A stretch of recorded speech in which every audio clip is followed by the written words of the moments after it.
তাহলে আল্লাহর কথা বলতে দুনিয়ার কোন মানুষের অনুমতির প্রয়োজন পড়ে না। আলহামদুলিল্লাহ, বাংলাদেশের ঐতিহ্যবাহী জেলা ফেনী জেলার অন্তর্গত দাগনভূঞা উপজেলাধীন দুধমুখা সচিবপাড়া যুব সমাজের উদ্যোগে আয়োজিত আজকের ঐতিহাসিক তাফসীরুল কোরআন মাহফিল ও সাংস্কৃতিক সন্ধ্যার এই বিশাল আয়োজনের সম্মানিত সভাপতি, শ্রদ্ধাভাজন ব্যক্তিত্ব জনাব খুরশিদ আলম সাগর সাহেব আছেন। তিনি আচ্ছা, আমরা তার জন্য দোয়া করছি আল্লাহ রাব্বুল আলামিন তাকে দ্বীনের জন্য, ইসলামের জন্য, কোরআনের পথে কবুল আর মঞ্জুর করুন। আমরা পড়ি আমিন। আরো জোরে পড়ুন আমিন। আজকের মাহফিলে আমন্ত্রিত অতিথিবৃন্দ, বিশেষ করে জনাব মোহাম্মদ শহীদুল্লাহ এবং জনাব একরামুল হক একরাম সাহেব সহ আমন্ত্রিত বিভিন্ন স্তরে বিভিন্ন পর্যায়ের দাওয়াতি মেহমানবৃন্দ, যাদের নাম দেওয়া হয়েছে এবং যাদের নাম দেওয়া হয়নি, সকলের জন্য আমরা দোয়া করছি আল্লাহ পাক সকলকে একামতে দ্বীনের পথে, ইসলামী আন্দোলনের পথে, কোরআনের পথে কবুল আর মঞ্জুর করুন। আমরা পড়ি আমিন।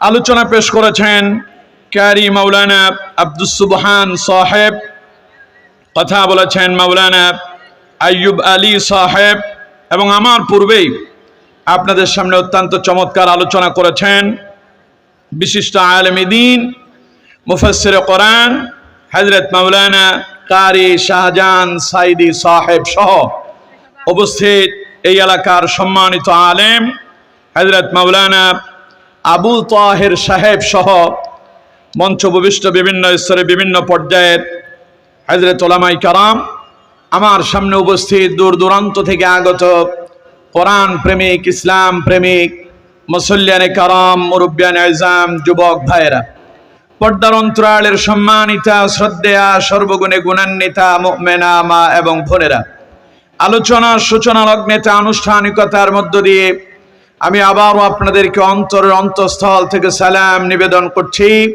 আসসালামু আলাইকুম ওয়া রাহমাতুল্লাহি ওয়া বারাকাতুহু। আপনারা সবাই কেমন আছেন? আলহামদুলিল্লাহ, আমিও ভালো আছি। আমাদেরকে যিনি ভালো রেখেছেন তিনি কে? আওয়াজ দিয়ে বলেন, তিনি কে?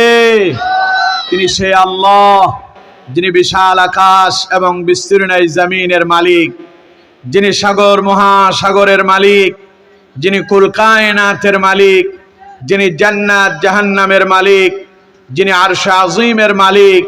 সে আমাদের রব, আমাদের মনিব, আমাদের স্রষ্টা, যিনি আমাদেরকে হাজার ব্যস্ততা, হাজার ব্যাকুলতা থেকে বিরত করে, অসংখ্য অগণিত মানুষের ভেতর থেকে বাছাই করে আমাদেরকে আজকের কোরআনুল কারীমের ময়দানে কবুল করেছেন।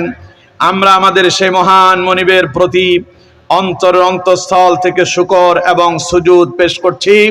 সকলে চিৎকার মেরে মুহাব্বতের সাথে পড়ছি আলহামদুলিল্লাহ। আর একটু আওয়াজ দিয়ে পড়ুন আলহামদুলিল্লাহ। পড়ুন রব্বানা লাকাল হামদ হামদান কাসীরান তাইয়িবান মুবারাকান ফীহি ইয়া রাব্বি লাকাল হামদু কামা ইয়ানবাগী লিজালালি ওয়াজহিকা ওয়া আযীমি সুলতানিক। পড়ুন আলহামদুলিল্লাহ। আমরা আমাদের মনিবের শেখানো ভাষায় তার প্রশংসা আদায় করে নিয়েছি। সম্মানিত বন্ধুগণ, প্রিয় ভাই সাহেব, আমার হাতে কিন্তু লম্বা চড়া কোনো সময় নেই। 10টা 10 মিনিট পর্যন্ত আমার হাতে সময়। তাহলে সময় আছে আর কতক্ষণ? 50 মিনিট নাকি? 50 মিনিট। 50 মিনিট পরেই, হ্যাঁ 50 মিনিট না, কত মিনিট হয়? 40 মিনিট। হাই হাই, 40 মিনিট সময় আমার হাতে আছে। না 50 মিনিট, আমার কথাই ঠিক। 50 মিনিট সময় আমার হাতে আছে। এই 50 মিনিট সময়ের ভেতরে আপনাদেরকে কিছু গুরুত্বপূর্ণ মেসেজ দেওয়ার জন্য আমাদের এই যুব সমাজের যারা আজকের এই মাহফিলের আয়োজন করেছেন তারা আমাকে একটা বিষয় নির্ধারণ করে দিয়েছেন। তা হচ্ছে নবী করিম সাল্লাল্লাহু আলাইহি ওয়াসাল্লামের আদর্শের আলোকে সমাজ সংস্কারে করণীয় এবং বর্জনীয় এই বিষয়ের উপরে আমাকে আলোচনা করার জন্য তারা বিনীতভাবে আবেদন করেছেন এবং ঘোষণাতেও দিয়েছেন এমন কথাই। প্রিয় বন্ধুগণ, তাহলে সময় যেহেতু বেশি নেই, লম্বা কথা বলে সময় নষ্টও করা যাবে না। যারা এখনো রাস্তায় কিংবা চায়ের দোকানে গল্পগুজবে লিপ্ত আছেন তাদেরকে বলছি, আর 50 মিনিট পরে এখানে আর তাফসীর মাহফিল হবে না। আমি আবার এমন টাইপের বক্তা না যে শুরু করলাম আর শেষ করব না, বিষয়টা এমন না। যেটা টাইম, যেটা নির্ধারণ হয়েছে তার বাইরে যাব না। সুতরাং আপনারা এমনটা মনে করেন না যে অনেক সময় হাতে আছে, যাব আর কি চাটা খায় একটু সময় টময় নিই, এইরকম চিন্তা ভাবনা যারা করতেছেন আজকে তারা এই গুরুত্বপূর্ণ মাহফিলের বিশাল বরকত থেকে বঞ্চিত হয়ে যাবেন। সুতরাং যারা রাস্তায় দাঁড়িয়ে আছেন, রাস্তায় দাঁড়িয়ে থাকা ভাইদেরকে বলছি, রাস্তায় দাঁড়িয়ে থেকে মাহফিলের সৌন্দর্য নষ্ট করবেন না। দয়া করে ভেতরে আপনারা এসে বসে যান। চায়ের দোকানে যারা আছেন আমরা তাদের জন্য আল্লাহর কাছে দোয়া করছি, আল্লাহ পাক তাদের প্রত্যেককে কোরআনুল কারীমের ময়দানে কবুল আর মঞ্জুর করুন। আমরা পড়ি আমিন। আমার বন্ধুগণ, প্রিয় ভাই সাহেব, যুব সমাজের উদ্যোগে মাহফিল, এটা এবারে মনে হয় এখানে প্রথম না, এই জন্য কিছুটা এলোমেলো হবে। এই জন্য আপনারা ব্যথিত হতে পারবেন না, মনে কষ্ট নেবেন না। যেহেতু সাংস্কৃতিক অনুষ্ঠান ছিল, তাদের দরকার ছিল এই প্রোগ্রামটা হয় আসরের পরে অথবা মাগরিবের পরে শেষ করা দরকার ছিল। তাহলে আমরা শেষ পর্যায়ে দোয়া মোনাজাতের মাধ্যমে মাহফিলটা শেষ করতে পারলে এটা অনেক সুন্দর হতো। তো এই জন্য ওনাদেরকে বলবো, যুব সমাজদেরকে বলবো, আমরা আগামীতে এই সব বিষয়গুলো মাথায় রেখে কাজ করব। আল্লাহ তাআলা আমাদেরকে বোঝার এবং বাস্তব জীবনে আমল করার তৌফিক দান করুন। পড়ুন আমিন। এখন আমি নিজেই আছি টেনশনে, সময় আছে 50 মিনিট, মেসেজ আপনাদেরকে কি যে দেব। প্রিয় বন্ধুগণ, আলোচনার মূল বিষয় হলো কি, রাসূল করিম সাল্লাল্লাহু আলাইহি ওয়াসাল্লামের আদর্শের আলোকে সমাজ সংস্কারে করণীয় এবং বর্জনীয়। মনে রাখতে হবে, আমার নবী বিশ্ব নবী মুহাম্মদুর রাসূলুল্লাহ সাল্লাল্লাহু আলাইহি ওয়াসাল্লাম এই পৃথিবীতে আগমনের পরে এক মহান বিপ্লব তিনি সংগঠিত করেছিলেন। ঠিক কিনা? জোরে বলেন ঠিক কিনা? নবী করিম সাল্লাল্লাহু আলাইহি ওয়াসাল্লাম তিনি যখন মক্কায় আগমন করেন, গোটা মক্কা নগরী জাহিলিয়াতে পরিপূর্ণ হয়ে আছে। মক্কার লোকেরা আল্লাহর গোলামি ছেড়ে দিয়ে, আল্লাহর ইবাদত ছেড়ে দিয়ে তাগুতের অনুসরণ করতে শুরু করলো।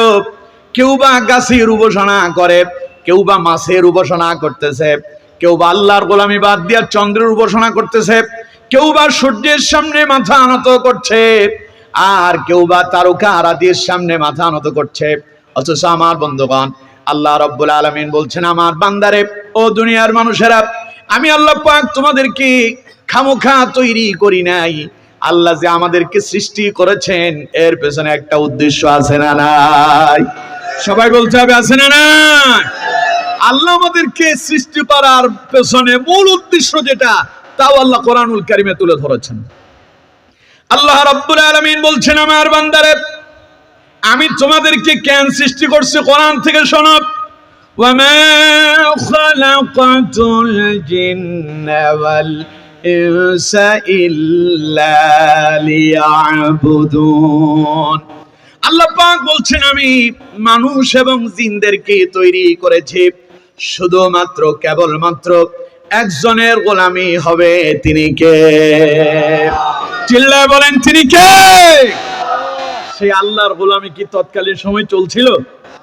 সূর্যের গোলামি করা, সূর্যের সামনে মাথা নত করা, ওটা কি আল্লাহর গোলামি? কথা বলতে হবে, ওটা আল্লাহর গোলামি? চন্দ্রের সামনে মাথা নত করা, ওটা কি আল্লাহর গোলামি? মাটির মূর্তি বানায়া তার সামনে মাথা নত করা, ওটা কি আল্লাহর গোলামি? এরপরে আমার দেশে আমরা যেটা দেখেছি, রাস্তার মোড়ে মোড়ে বিভিন্ন মূর্তি স্থাপন করা হয়েছিল এবং বিভিন্ন সময় বিভিন্ন দিবসে আবার সেই মূর্তিগুলোর সামনেই শ্রদ্ধাঞ্জলি নামে বিভিন্ন ফুল দিয়া সেখানে দাঁড়ায় আবার সম্মান প্রদর্শন করা হতো, ওগুলো কি আল্লাহর গোলামি ছিল? সবাই বলতে হবে, ওগুলো কি আল্লাহর গোলামি ছিল? ওগুলো ছিল তাগুদের গোলামি। কার গোলামি? আর সেই তাগুদের গোলামিটাকে প্রতিষ্ঠা করার জন্য বিগত 16 বছর যারা এই রাষ্ট্রীয় ক্ষমতায় ছিল, তারা তাদের সর্বোচ্চ দিয়া প্রশাসন প্রয়োগ করে, বল প্রয়োগ করে, ক্ষমতা প্রয়োগ করে এই বাংলার জমিনের 90% মুসলমানের উপরে ইসলামকে বাদ দিয়া তাদের সংস্কৃতি, তাদের মনের বাসনা, তাদের খায়েশকে পরিবর্তন করার জন্য, পরিপূর্ণভাবে আদর্শ তাদের বাস্তবায়ন করার জন্য উঠে পড়ে লেগেছিল, ঠিক কিনা? আর যেখানে আল্লাহর গোলামি ছিল সেখানেই তাদের বাধা ছিল। কথা কয় না? যেখানে আল্লাহর গোলামি ছিল সেখানে তাদের কি ছিল? এই যে আজকের মাহফিল, এটা কার গোলামি? জোরে বলতে হবে, এটা কার গোলামি? বিগত 16 বছরে এই মাহফিল খুব আরামসে করা গেছে না? বলেন তো দেখি, আসমান কার? জমিন কার? আমরা কার? কোরআন কার? কোরআন আল্লাহর, আসমান আল্লাহর, জমিন আল্লাহর, আমরাও আল্লাহর। তাইলে আল্লাহর কথা বলতে অনুমতি লাগবে কে? কথা বলেন না কেন? ঠিক কিনা? যদি আসমান আল্লাহর হয়, জমিন আল্লাহর হয়, আমরা যদি আল্লাহরই হই, তাহলে আল্লাহর কথা বলতে দুনিয়ার কোন মানুষের অনুমতির প্রয়োজন পড়ে না। বিগত 16 বছর যারা রাষ্ট্র ক্ষমতায় ছিল, ওরা আল্লাহর কথা বলতে তাদের থেকে অনুমতি নিতে বাধ্য করা হয়েছিল, ঠিক কিনা? তার মানে বোঝা যায় তাদের মূল উদ্দেশ্য ছিল আল্লাহর গোলামি থেকে মানুষকে কিভাবে অন্যদিকে ডাইভার্ট করা যায়। কথা বলেন ঠিক কিনা? এমনটা চলছিল তৎকালীন সময়। নবী করিম সাল্লাল্লাহু আলাইহি সাল্লাম যখন মক্কায় আগমন করছিলেন, মক্কার অবস্থাও এমন ছিল। আল্লাহর কথাই বলা যায় না, কোরআনের কথা বলা মোটেও মক্কার জমিনের রাসূলের জন্য খুব স্বাভাবিক ছিল না। অনেক কঠিন অবস্থা। এমন পরিবেশ পরিস্থিতিতেও নবী করিম সাল্লাল্লাহু আলাইহি ওয়াসাল্লাম ওই পথহারা মানুষগুলোকে আল্লাহর কোরআন দিয়ে সঠিক পথের দিশা দিয়েছিলেন, ঠিক কিনা? আরো জোরে বলতে হবে, ঠিক কিনা? তাহলে মক্কার লোকেরা তখন গোলামি করতেছিল কার? তাগুদের। কার? সূর্যের সামনে মাথা নত করা, এটা কার গোলামি? অর্থাৎ শয়তানের গোলামি। শয়তান যখন সূর্য উদিত হয়, হাদিসের ভেতরে আসছে 3 সময় নামাজ পড়া হারাম। 3 সময় নামাজ পড়া কি? যখন সূর্য উঠতেছে, এবং যখন সূর্য ডুবতেছে, এবং সূর্য যখন বরাবর মাথার উপরে আসে, এই 3 সময় নামাজ পড়া হারাম। কারণ এই 3 সময় সূর্য যখন উঠে, শয়তান এসে সূর্যের সামনে তার মাথাটা বসায় দেয়, তার মাথার উপর দিয়ে সূর্য উঠে। এই জন্য সূর্য পূজারীরা ওই মুহূর্তে সূর্যের উপাসনা করে সিজদা দেয়। আল্লাহ কয়, আমার গোলামেরা, এই মুহূর্তে তোমরা আমার গোলামি করবে না, আমার নামাজ ছেড়ে দাও। এই মুহূর্তে নামাজ পড়া যাবে না, কারণ এই মুহূর্তে তাগুদের অনুসরণ চলে, ঠিক কিনা? তাহলে কম তো দেখি, সূর্যের উপাসনা করা এটা কি আল্লাহর গোলামি? মুহাম্মদ সাল্লাল্লাহু আলাইহি সাল্লাম যখন আগমন করছে, তখন এইভাবে তাগুদের গোলামি চলছে। আমার বন্ধুগণ, মানুষের অন্ধকারে ডুবে গেল, মানুষের ভেতরে মনুষ্যত্ববোধ হারিয়ে গেল, মানুষ মানুষকে মানুষই মনে করতো না। এমনকি আমরা দেখেছি নবী করিম সাল্লাল্লাহু আলাইহি সাল্লাম হাদিসের ভেতরে ঘোষণা দিয়েছেন, কোরআনুল কারীমে আল্লাহ রাব্বুল আলামিন স্পষ্ট ভাষায় জানিয়ে দিয়েছেন, এমন এক জীবন তখন মানুষ অতিবাহিত করেছিল, নিজের আপন বাবা তার কলিজার টুকরা কন্যা সন্তানটিকে পর্যন্ত জীবন্ত মাটিতে পুঁতে ফেলেছিল, ঠিক কিনা? চিন্তা করেন তখনকার অবস্থা কত ভয়ানক ছিল। সেই মানুষগুলোকে আল্লাহর কোরআনের দিকে নিয়ে আসা, এই খারাপ মানুষগুলোর সঠিক পথে আনাটা নবীর জন্য খুব সহজ ছিল নাকি? কথা বলতে হবে, খুব সহজ ছিল? নবী করিম সাল্লাল্লাহু আলাইহি ওয়াসাল্লাম এমন আঙ্গিকে কাজ করছেন, যারা জীবন্ত কন্যা সন্তানকে হত্যা করেছিল, তারা একসময় ঈমান কবুল করে ওই নিজের কন্যাদের জন্য চোখের পানি ঝরিয়েছিল, ঠিক কিনা? কোরআনুল কারীম থেকে শুনুন অবস্থাটা কেমন ছিল। আল্লাহ রাব্বুল আলামিন বলছেন, ওয়া ইযা বুশিরা আহাদুহুম বিল উনসা যাল্লা ওয়াজহুহু মুসওয়াদ্দান ওয়া হুয়া কাযীম يتوارى من القوم من سوء ما بشر به আয়ুমসিকুহু আলা হুনিন আম ইয়াদুসসুহু ফিত তুরাব আলা সাআ মা ইয়াহকুমুন। চিল্লায় পড়েন আল্লাহু আকবার। এবার একটু আস্তে কোন আল্লাহু আকবার। কি আমি স্যার আস্তে বললাম আর ওনারা জোরে বললো। যখন বলছি চিল্লায় এখন, তখন আস্তে বললেন, ঘটনা কি? উল্টোটা এখন ভালো বোঝা যায় না? কথা কয় না, উল্টোটা ভালো বোঝা যায়। বিগত 16 বছর তো দেশ উল্টো দিকে যায়, যাবো জান্নাতের দিকে, চলে যাচ্ছে জাহান্নামের দিকে। কথা কয় না, ঠিক কিনা? যাবে কোরআনের দিকে, যাচ্ছে তাগুতের দিকে, ঠিক কিনা? যেখানে আল্লাহর কোরআনকে সম্মান দেওয়ার দরকার ছিল, বিগত 16 বছর খালি আল্লাহর কোরআনকে অসম্মানিতই করা হয়েছিল, ঠিক কিনা? এই দেশের আলেমেরা আল্লাহর ঘর মসজিদের মিম্বারে বসে কোরআনের হক কথা বলতে পারে নাই, ঠিক কিনা? কোরআনের মঞ্চে যখন আলেমেরা আল্লাহর কোরআনের হকের দাওয়াত দিয়েছিল, ওই তাগুতেরা আল্লাহর কোরআনের হকের দাওয়াত দেওয়া আলেমদেরকে মিথ্যা মামলা দিয়া জেলখানায় বন্দী করেছিল, ঠিক কিনা? তার মানে যাওয়ার কথা সামনের দিকে, চলে যাচ্ছে পেছনের দিকে। আল্লামা সাঈদী বলছিলেন, যেই বক্তব্যের পরে তারে গ্রেফতার করা হয়েছিল, উনি বলছিলেন, শুনছি শয়তানের পা, ভূতের পা নাকি থাকে পেছনের দিকে, ওর যখন সামনের দিকে যায় পেছনের দিকে চলে। আমরা দেখতে পেয়েছি আল্লামা সাঈদীর ওই কথা বাংলাদেশেই তা প্রমাণিত হয়েছে, ঠিক কিনা? জোরে বলেন, ঠিক কিনা? দেশ যে সামনের দিকে এগিয়ে যাওয়ার কথা, 54 বছরে দেখা গেল দেশ খালি পেছনের দিকে গেল। ওরা বললো খালি উন্নতি আর উন্নতি, আমরা দেখলাম খালি দুর্নীতি আর দুর্নীতি। কথা বলেন, ঠিক কিনা? দেশের যদি দুর্নীতি হয় তারে কি আর উন্নতি কয়? কথা কয় না, ওইটারে উন্নতি কয়। উন্নতিতে হবে তখন যখন রাষ্ট্রে আইন হবে আল্লাহর কোরআন দিয়ে, সমাজ চলবে আল্লাহর কোরআন দিয়ে, রাষ্ট্র চলবে আল্লাহর কোরআন দিয়ে, আলেমদের মর্যাদা সঠিক জায়গায় প্রতিষ্ঠিত হবে। কোরআনের কথা, হক কথা স্পষ্ট করে আলেমরা বলতে পারবে, তখনই বোঝা যাবে রাষ্ট্রে উন্নতি হয়েছে, ঠিক কিনা?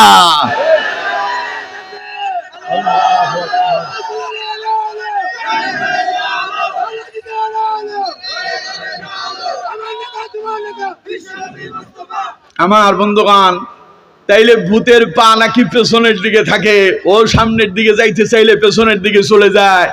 আমরা দেখছি 16 বছর এই কামটাই চলছে, দীর্ঘদিন উল্টো পথে চলছেন, তো এখন কিছুটা অভ্যাস এখনো ভেতরে রয়ে গেছে। তাই আস্তে বলতে বললে জোরে বলেন, জোরে বলতে বললে আস্তে বলেন। এটা যেহেতু দীর্ঘদিনের অভ্যাস, 16 বছরের অভ্যাস, তো এখান থেকে ফিরে আসতে একটু কষ্ট হবে, ঠিক কিনা? এখন কি আপনারা কি সেই পেছনের দিকে যাবেন না সামনের দিকে যাবেন? আমরা দেখেছি 16 বছর নারে তাকবীর আল্লাহু আকবারকে জঙ্গিবাদের স্লোগান বলা হয়েছে, নারে তাকবীর আল্লাহু আকবারকে বিতর্কিত স্লোগান বলা হয়েছে, নারে তাকবীর আল্লাহু আকবারকে ওরা দলীয় স্লোগান বলে, ওই নারে তাকবীর আল্লাহু আকবার আওয়াজকে তারা বন্ধ করতে চেয়েছিল, ঠিক কিনা? তারা উল্টোটা করতে চাইছিল, কিন্তু আল্লাহ কয় উল্টোটা কোনোদিন প্রতিষ্ঠিত হবে না। পারছে কি? ওই তাকবীর বন্ধ করতে পারছে? ওই ইসলামের আলো নিভাইতে পারছে? চাইলো নিভাইতে, আরো আলোকিত হইলো। যারা নিভাইতে চাইলো তারাই নিভে গেল, ঠিক কিনা? ওরা চাইছে বাংলাদেশে ইসলাম প্রতিষ্ঠিত হতে পারবে না, এই জন্য আল্লামা সাঈদীকে তারা প্রথমে গ্রেফতার করেছিল। কারণ আল্লামা সাঈদী যখন কোরআনের আলোচনা করে, লক্ষ লক্ষ মানুষ কোরআনের ময়দানে ছুটে আসে, পঙ্গপালের ন্যায় কোরআনের আলোচনা শুনতে বসে যায়। তাই তাগুদেরা বুঝতে পারছিল, সাঈদী যদি কোরআনের মঞ্চে থাকে, ওরা 16 বছর ক্ষমতায় থাকতে পারতো না। এই জন্য প্রথম টার্গেট ছিল আগে সাঈদীরে ধরো, তারে তাড়াতাড়ি গ্রেফতার করে ওরে যদি হত্যা করা যায়। ওরা মনে করছিল বাংলাদেশে কোরআনের আলো নিভে যাবে। ওরা জানে না একটা পথ বন্ধ হলে আল্লাহ ইসলামের জন্য হাজারটা পথ খুলে দেয়, ঠিক কিনা? এক সাঈদী গ্রেফতার হলো, হাজার সাঈদী বাংলাদেশে তৈরি করছেন কে? চিল্লায় বলেন কে? সুতরাং আপনারাও কি তাদের মতো উল্টো দিকে যাবেন? এখন কোন দিকে যাবেন? মনে রাখবেন, উল্টো দিকে গেলে পেছনে হোঁচট খাইয়া গর্তের ভিতরে পড়িয়া পা ভাঙার সম্ভাবনা আছে। কথা বলেন, ঠিক কিনা? পেছনের দিকে যাওয়ার কারণে এখন বাপের বাড়ি আর আসতে পারে না, পেছনের দিকে যাওয়ার কারণে মামুর বাড়ি যায় আশ্রয় নিতে হয়েছে, ঠিক কিনা? এই জন্য পেছনে যাওয়ার চিন্তা ভাবনা বাদ দেন, সামনে এগিয়ে যান। সামনে আগানো মানে কোরআনের পথে এগিয়ে যাওয়া, ইসলামের পথে এগিয়ে যাওয়া, জান্নাতের পথে এগিয়ে যাওয়া। সামনে এগিয়ে যাওয়ার স্লোগান নারে তাকবীর আল্লাহু আকবার।